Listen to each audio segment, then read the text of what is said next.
All right. Well,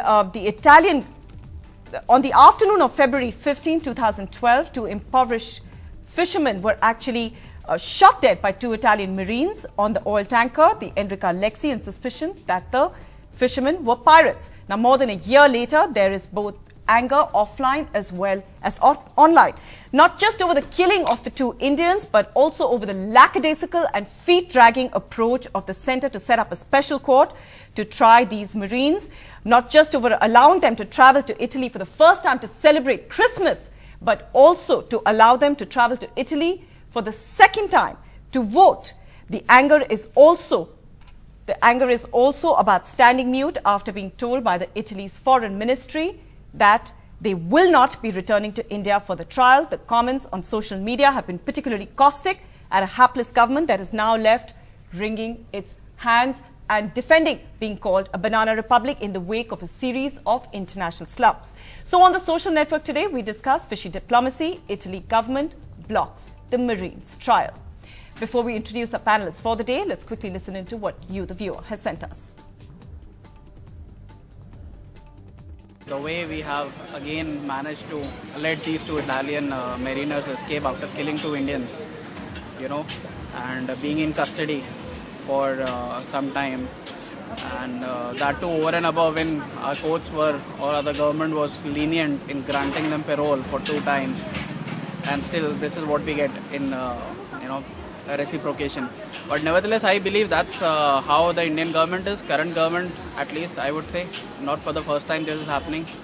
It's a clear-cut slap on the face of the Indian democracy.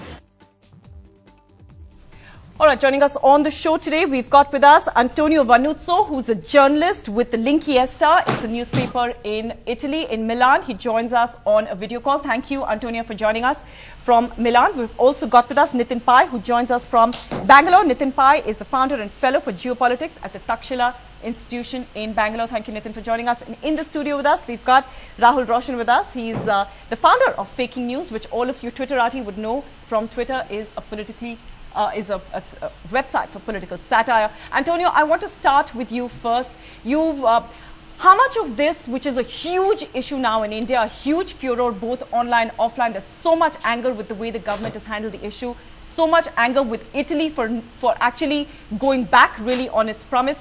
What's it like over there in Italy? What are the papers reporting? What is the public sensing? Well, I will say there is not so huge debate in Italy on that issue because, we are without a pope and without a government. So the two marine issue is not on the top of our news.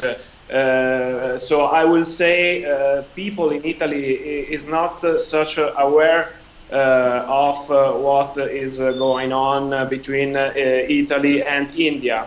To my perspective, I will say that some geopolitical experts said that the return to Italy of the two Marines to vote on Italian elections was the opportunity for the Italian government to find a solution. But I also would say that on that point, some criticism have emerged in the previous days because our actual foreign minister, which is Giulio Terzi, is actually in charge and responsible only for current affairs. And I don't know if this is a current affair for a foreign minister which is not elected anymore, because now in Italy we are trying to form the new government.